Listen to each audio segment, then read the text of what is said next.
Hello.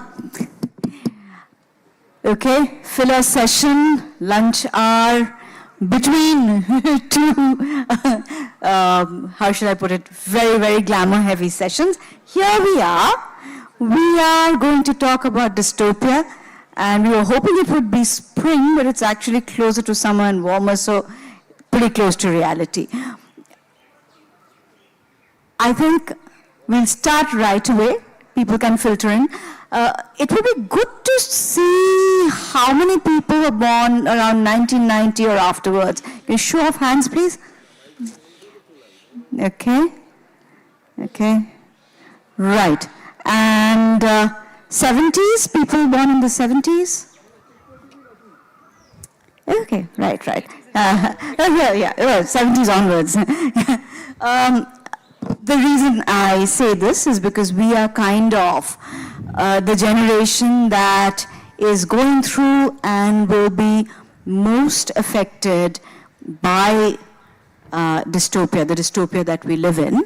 Although people from the earlier generation may talk to us about Naxalite movement, which was about as dystopic as it could get, but I think today worldwide we are seeing a strange but almost inevitable disillusionment in capitalism and the way we've treated the environment. Some of us are talking about collapse of climate, collapse of all previous agreements, and it almost would seem that we are living through fairly dark times. So I have two practitioners. Ritika here has done extensive work on climate collapse, and Tathagata has written a book on essentially authoritarianism and a rebellion against it, but a book with a great deal of difference. So I'm going to start with you, Tathagata. General Firebrand and the Red Atlas is an uprising story with a difference because, of course, unlike all other stories like this, we have nature, flora and fauna, and we have the spirits as part of a large army. So could you just talk about it? Yeah, I mean, it basically, when I was penning my novel, I mean, like, I had gone through a spate of personal losses in my family. And so there was this acute feeling of fear that everybody is going away. Everybody that I knew and I held dear to me was going away. And in a very short span of time. And that, along with the, I never understood this anthropocentric view of human civilization and the world. I mean, it's as if that no other species, no other has the right to exist. I mean, everything is human-centered. I mean, the hubris of humanity. Yeah, I mean, we're at the center of everything. Because we need places to live, because we are procreating at a very fast rate, we are going to extend our habitation so that other species get extinct. This is actually it's extermination. The human civilization is based on the principle of extermination. And every year we have around 50 to 60 species disappearing from the planet. So I wanted to bring that in as well. And it was a conscious attempt to do that. And that's how the characters and spirits came in. And my father, who was a writer as well, couldn't finish his last novel. And that's why I took 4 of the characters of his last novel and gave them a space here because I wanted a sense of finality. So when Tathagata is talking about his family, his father is acclaimed writer Baron Bhattacharya, and he's Mahashita Devi's grandson. So a deeply personal loss which has also been felt obviously by us who read Bangla. And in his case, it became sort of a creative outpouring of grief in the form of this book. So how much of yourself did you put in Roy, the protagonist? I don't think I put myself into Roy that much. I put my fear into him. That I did. And the overriding emotion which I was feeling when I was writing the book was one of acute fear. And I honestly did not think the book will ever get published also. It was my wife who kind of sent it across. I didn't even send it across to the agent and through whom it reached the publisher. So, I mean, like, it was sort of a, you might say, it was a release for me. Writing that book gave me a sense of release. I was finally at peace. Because I couldn't reconcile with the personal losses because it happened in such a quick succession. 2014, I lost my father. 2016, my grandmother. 2017, my mother. And so I was having trouble.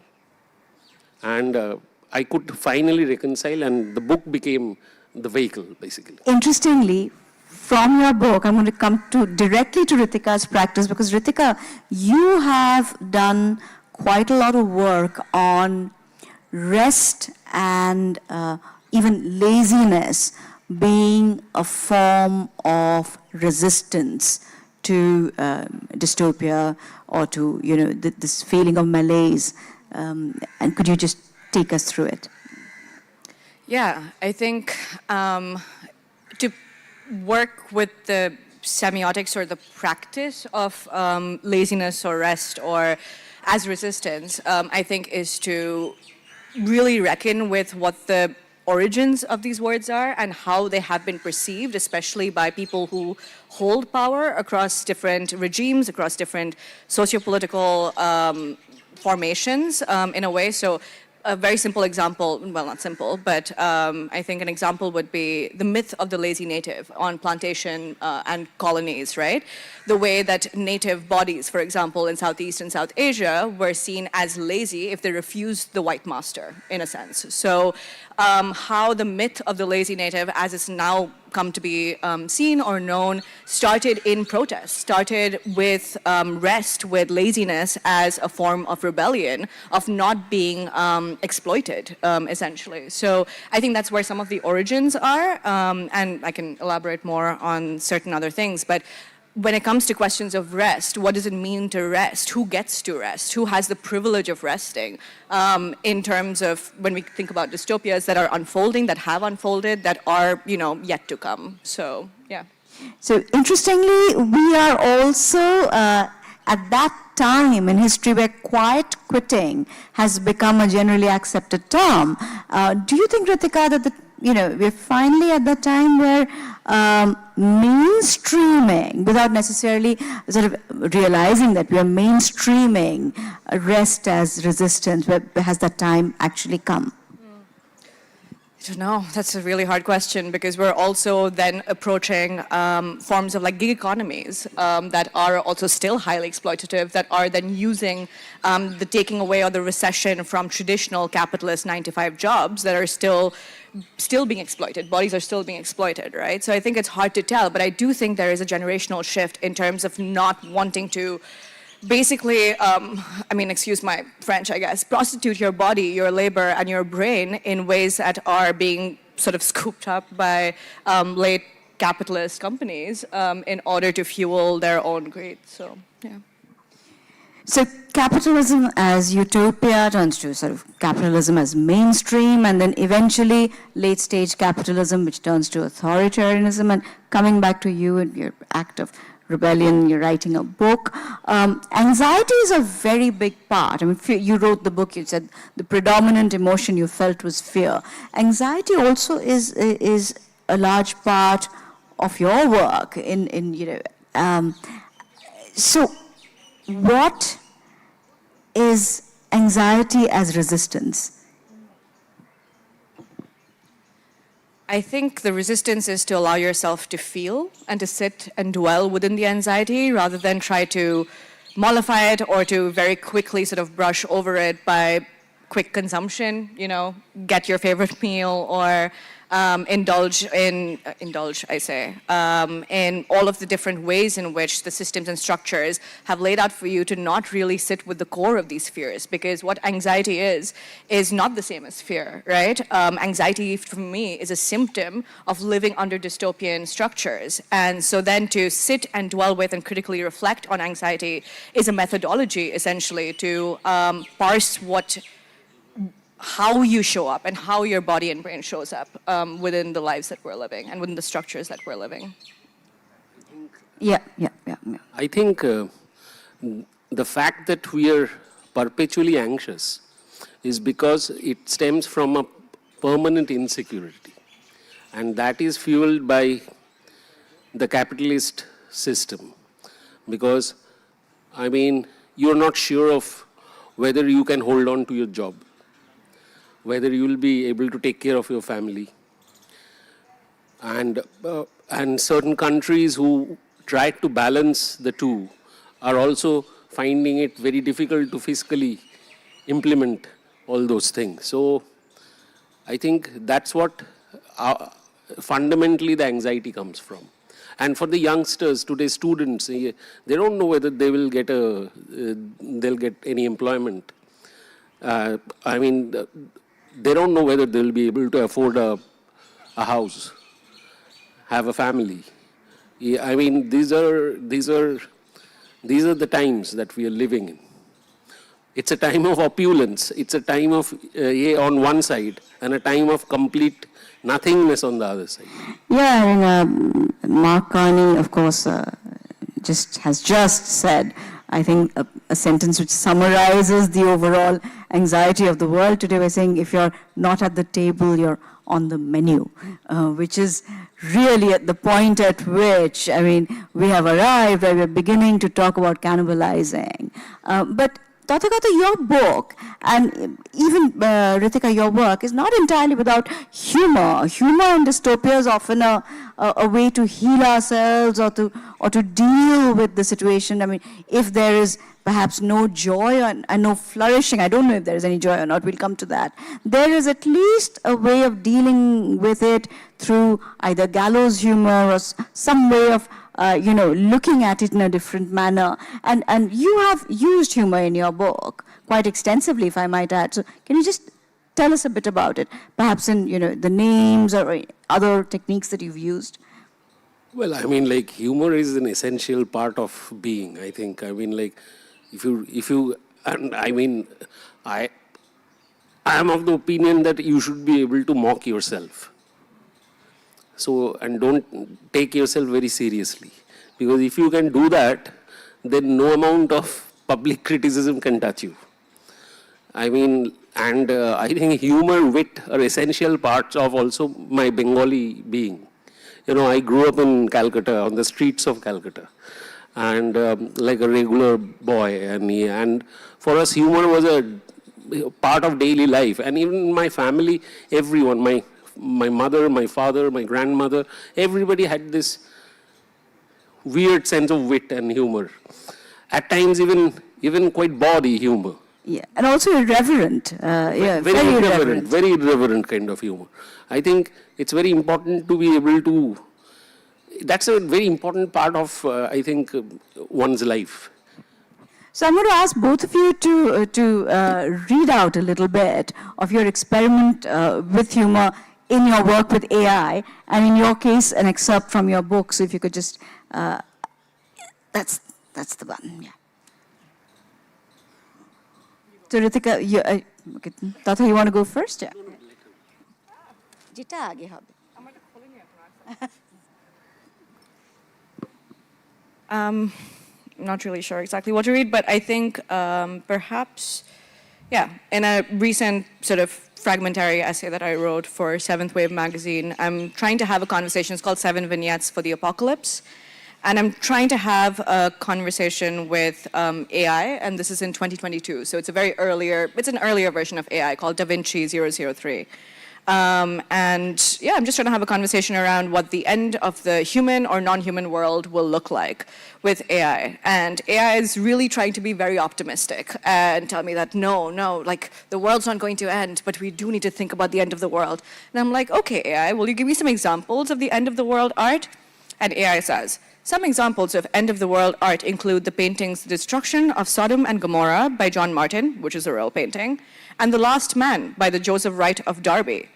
The Last Man by the Joseph Wright of Derby does not exist. It is in fact the novel by Mary Shelley, which is one of the earliest examples of dystopian fiction that it has somehow magically like turned into a painting. And then I ask, okay, can you give me examples of art that are not just by dead white men?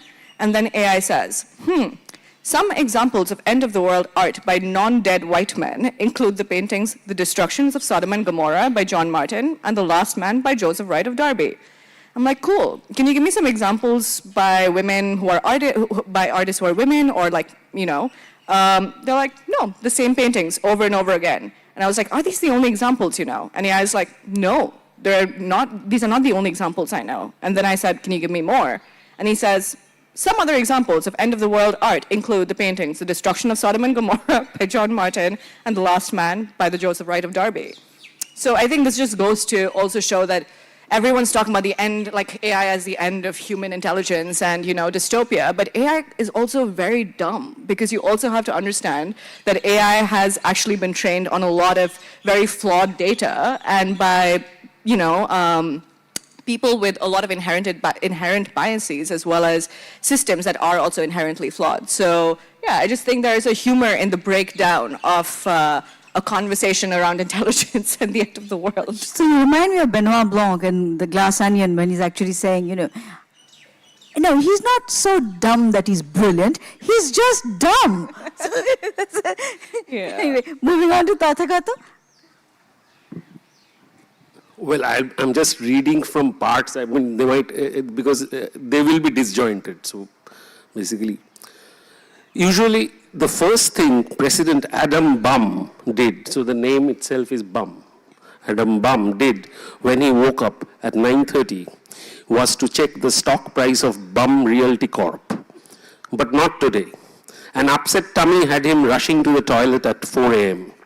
Come to think of it, bowel trouble is a great leveler.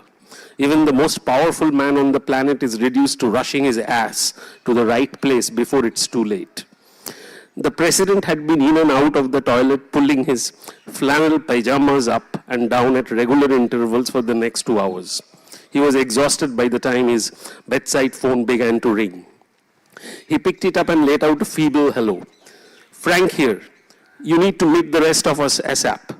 We are on our way to the office. This is big, Mr. President. You don't want to miss this one. Well, if his Secretary of State, his Defense Secretary, and the Director of his intelligence agency were rushing to meet him at 7 a.m., it really must be something big. This wasn't Eurasian tanks rolling into yet another West Asian kingdom, nor that madcap parked testing another missile capable of landing on the City of Lights.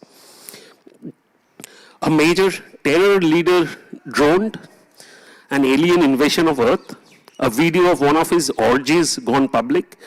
Bum walked into the meeting with his head abuzz with possibilities. So this is just one part, and I can read a little bit from something. Sure, sure. Yeah.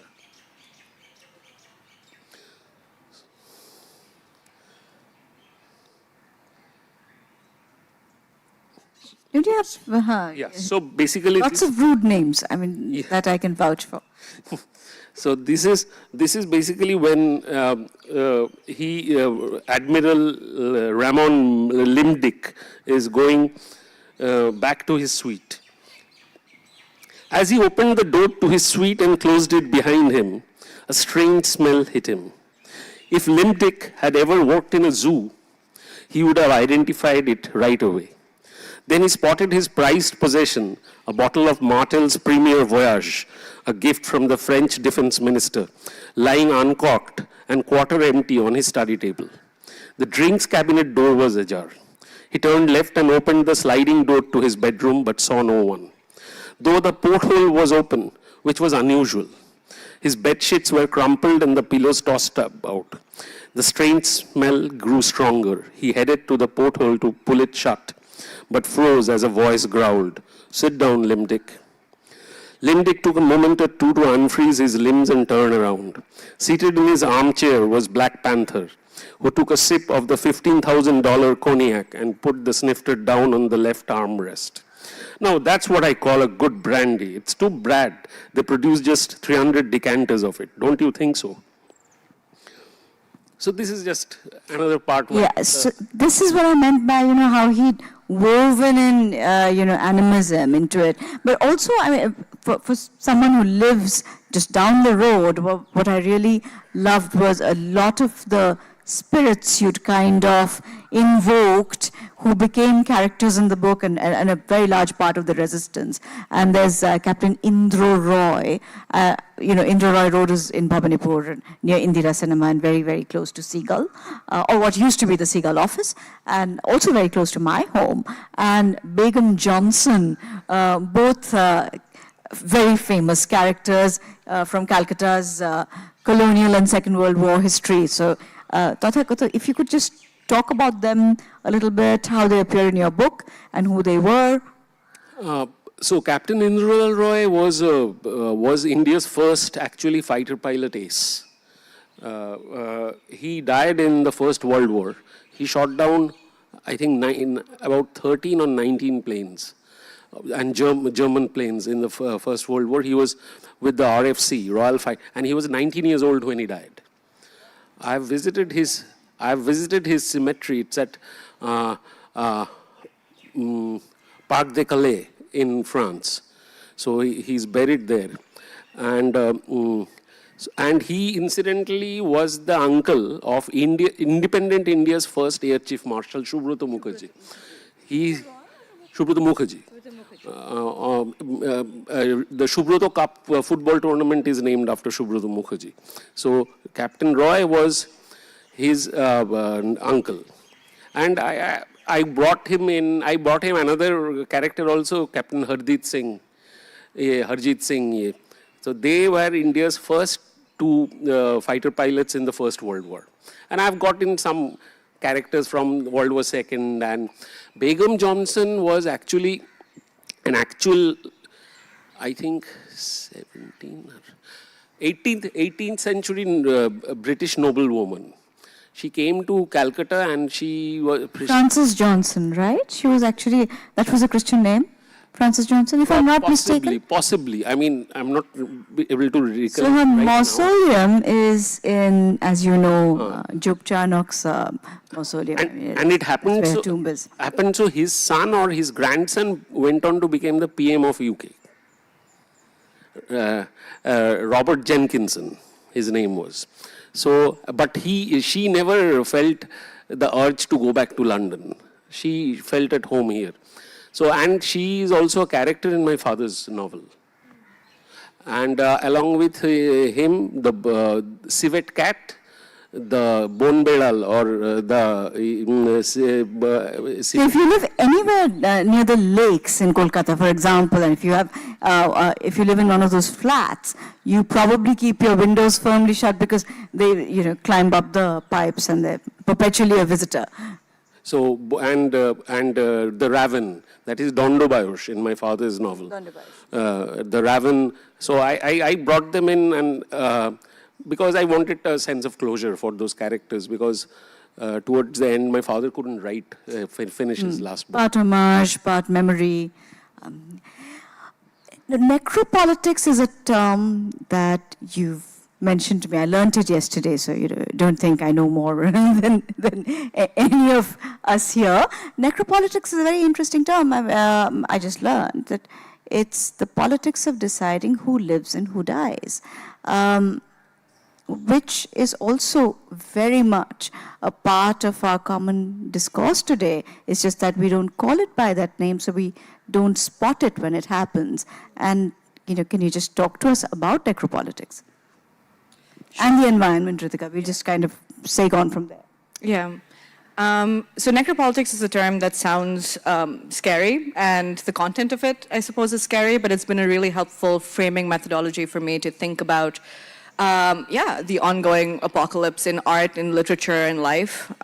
So it's a term that was coined by Achille Mbembe, who is a Cameroonian historian and a scholar. And he kind of like draws upon multiple different cases, starting from the Holocaust and the Nazi state to the Palestinian question to sort of modern colonialism as well as slavery.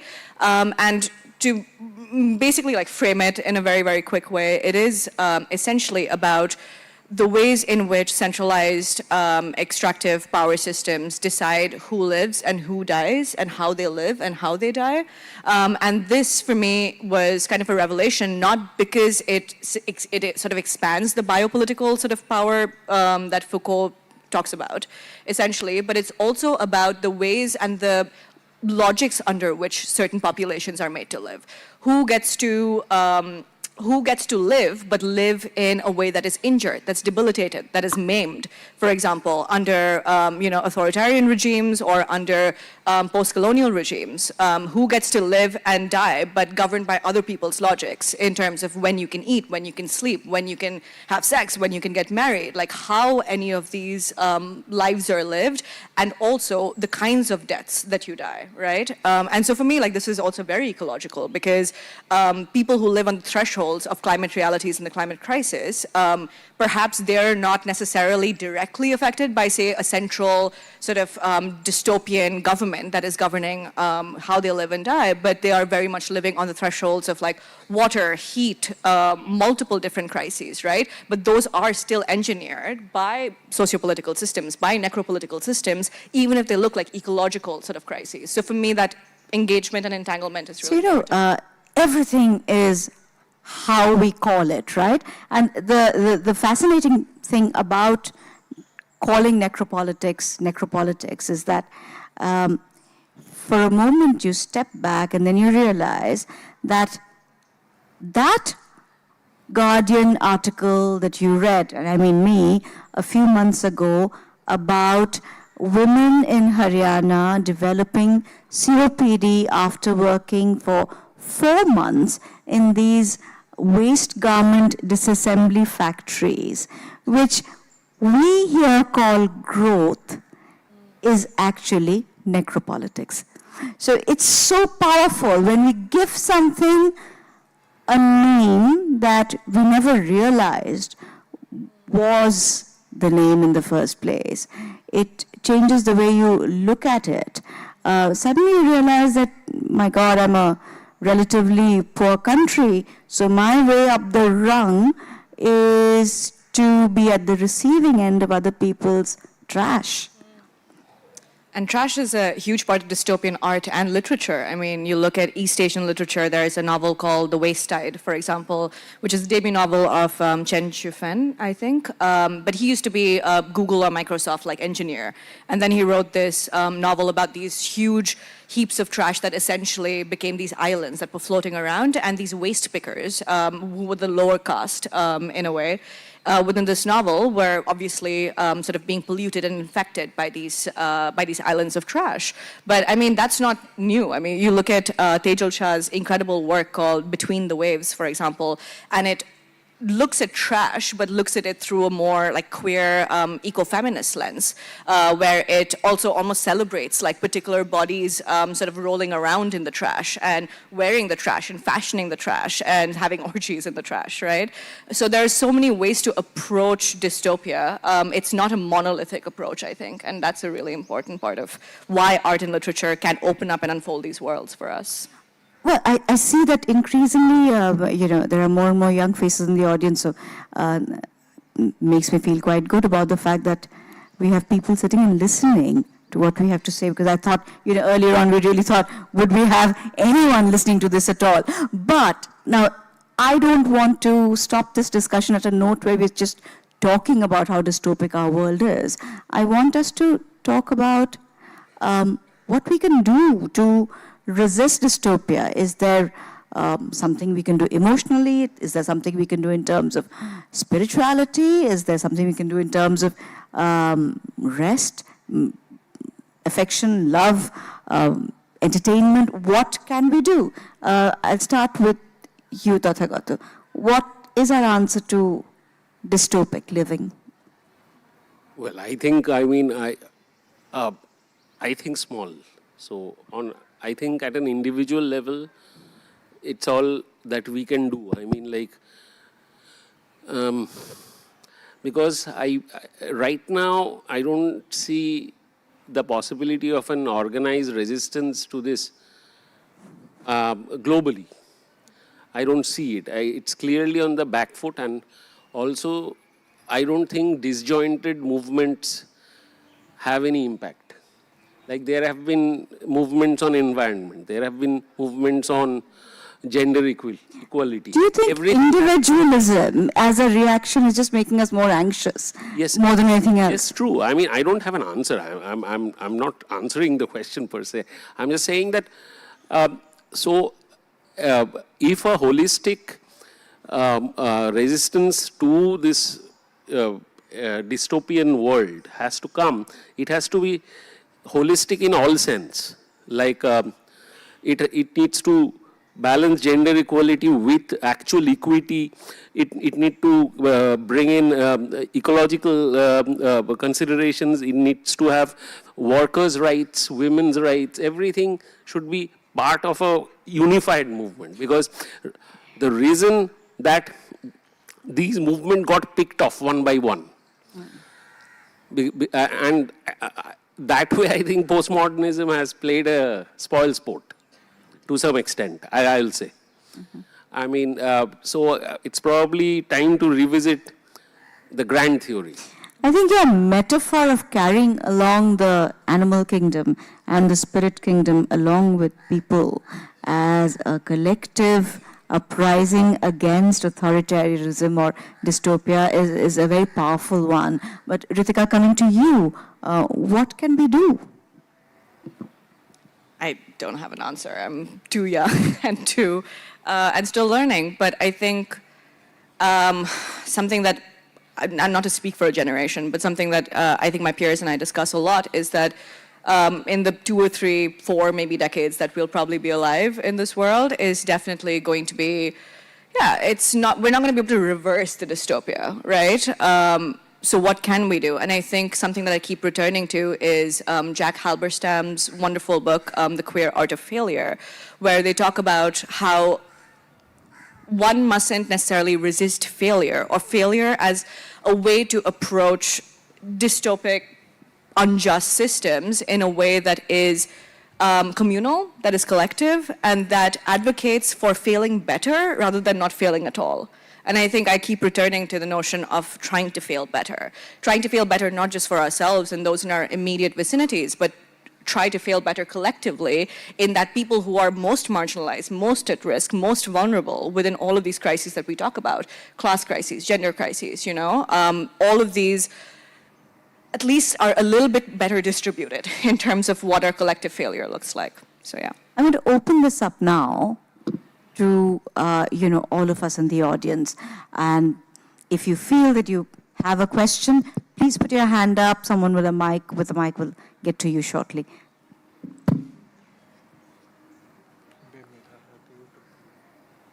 Hi, I really enjoyed your talk, and I had a question along with slight disagreements and agreements. From a standpoint of activism and rhetoric, it's useful to kind of create a kind of narrative against large-scale capitalism, but should we kind of idealize and idolize native cultures in a singular fashion? Because there's a huge variance of native cultures. Some live in harmony with nature, others practice slash and burn agriculture. And so would you say that necropolitics and anthropocentrism, which we were discussing, would you say that necropolitics is something new which is discovered by capitalism, or is it something which humans have always practiced, modulating the environment to their own benefits for their own survival, and it's just happening to a larger degree and scale now? And perhaps, to end my question, perhaps it is the kind of wish to protecting animals and life for their own sake, a utopian impulse which is against the natural order of humanity, while necropolitics and choosing who dies is kind of more natural to our existence. I think a couple of perhaps strands are getting crisscrossed here in a way that has contributed to your question, which I think is actually a really important one as well. I think within necropolitics, and firstly, like when Ashil Membe is talking about this concept, he's very much talking about human on human violence. So that is an aspect that we definitely need to keep a little bit separate from the non-human, because that's a different sort of series of extractions, although we can draw alignments across marginalized people as well as the non-human, right? Like one can do that. But I think when it comes to necropolitics, we are very much talking about a post-slavery sort of like socio-historical structure, right? And this is when capitalism comes into play essentially because we are in a post-slavery world. I mean, post-slavery, we still have like new forms of slavery, but you know what I mean in terms of plantation slavery. So yeah, I think when you're talking about native hyper-local cultures, which have always practiced some degree of dying and inequity, perhaps, in living and killing, of course that's always existed. But we're talking about systems that then govern how people live and die, right? As opposed to individualized communal notions of like life and death, which I think is a very different construction under which we're laboring here. So we can talk about this later, I think, after, but want to keep the conversation going. Although interestingly, I think when we were discussing this session earlier, one of the first things we all agreed on was every dystopia begins as a utopia. And, you know, you had talked to, please, for heaven's sake, we know where you sit. We know where you sit. You know, as economies evolve, somewhere the idea kind of warps on itself as it grows. And that happens even in industries. I don't know how many of you work in the tech sector, which when I joined work in 1994 was known as the sunrise industry. And it was all things good and optimistic. And today the sentiment is quite the opposite. Tathagata, you had something to say. No, I agree with you to some extent. See, the world has, I believe the world has always been dystopian, always, since ancient times. I mean, you have the Roman emperors. You had the Roman emperors. You had your equivalents.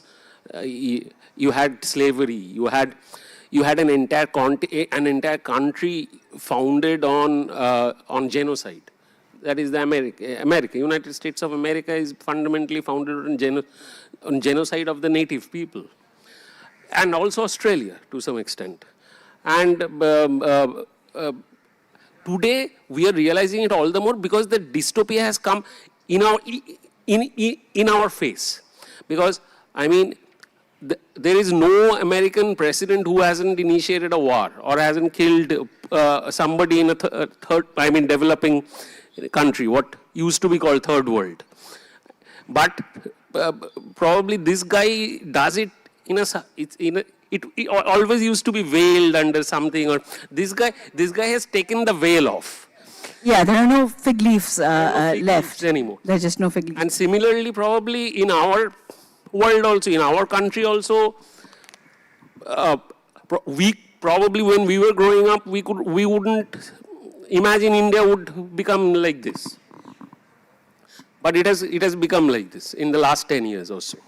So the thing is that it's in your face, which was always sort of veiled at one point of time. So no one's asking me, but I'm going to just say that I have always felt that any kind of collective action taken by people essentially is tremendously powerful and also tremendously soothing. That is why you have people singing in groups and religious functions or chants. That is why you have, primitive communities dancing around the fire in groups. That is also why you have collective action and strikes. I think anything done collectively massively helps reduce anxiety. I mean, I've always felt that. I think the big tragedy of our generation, our times, is that we've started believing far too much that as individuals we can do everything, because we just simply can't, you know. You need to be in a group to achieve anything, really. So this individualism beyond a point is to me, anxiety-inducing. Let me not, stop you from asking questions. Please, yes.